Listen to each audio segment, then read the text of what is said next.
প্রথমে আমি যারা এর পেছনে জড়িত তাদেরকে বলবো যে আসলে কোনো সাধারণ মানুষের জীবনকে এভাবে মানে অতিষ্ঠ করে তোলা কখনো উচিত না, এটা নৈতিকভাবেই উচিত না। কাউকে যদি আমি অভিযোগ দেখি, তার নামে যদি আমার সঠিক প্রমাণ থাকে, অবশ্যই তাকে শাস্তির আওতায় নিয়ে আসা উচিত। এবং আমি প্রথম দিন থেকে কথা বলছি যে 400 কোটি না, 4 পয়সারও যদি আমার নামে কোনো অভিযোগ প্রমাণিত হয় তাহলে আমাকে শাস্তি দেওয়া হোক। আর যদি অভিযোগ না থাকে তাহলে আমি না, শুধু বাংলাদেশের কোনো সাধারণ মানুষের সাথে এ ধরনের কোনো মিডিয়া ট্রায়াল হওয়া উচিত না, যেটা তার ব্যক্তিগত, পারিবারিক, সামাজিক, রাষ্ট্রীয় জীবনকে একদম তছনছ করে দেয়।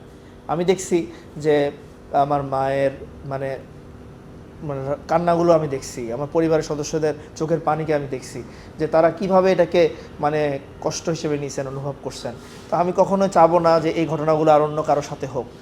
যদি দোষী হয় প্রকৃত প্রমাণসহ আসুক এবং সেটা প্রমাণিত হলে তাকে শাস্তি দেওয়া হোক। আর যদি দোষী না হয় তাহলে তার ব্যাপারে এই ধরনের কোনো কাজ অবশ্যই করা উচিত না, যেটা ব্যক্তিগত জীবনকে শেষ করে দেয়।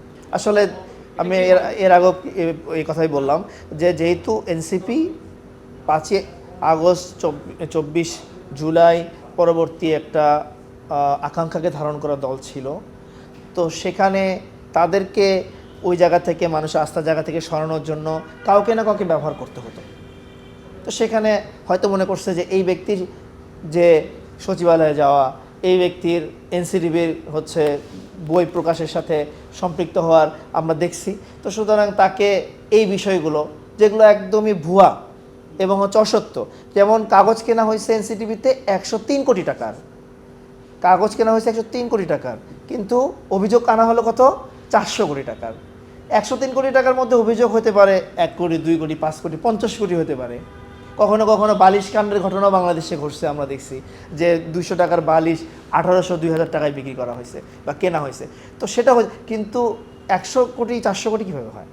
সেই জায়গা থেকে মানে এটা আমি বলবো যে ডক্টর ওয়াহিদুদ্দিন মাহমুদ স্যারের একটা আমাদের কাছে অনুরোধ করছিলেন ওই সময়, যেহেতু আপনারা জানেন যে 5ই আগস্ট পরবর্তী সময়ে ট্রাফিক পুলিশিং থেকে শুরু করে বিভিন্ন ক্ষেত্রেই ছাত্র জনতার একটা ভূমিকা ছিল সরকারকে সহযোগিতা করা।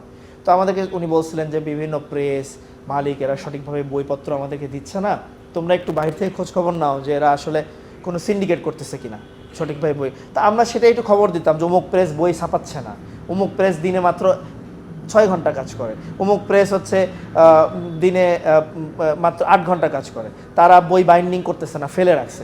এই খবরগুলো আমরা মাঝে মাঝে তাদেরকে দিতাম, কারণ ওই সময় পুলিশের সংকট ছিল, এটা আমরা সবাই জানি, নিরাপত্তার সংকট ছিল, আমরা এই খবরগুলো দিতাম। তো তারা এটাই সুযোগ নিচ্ছে।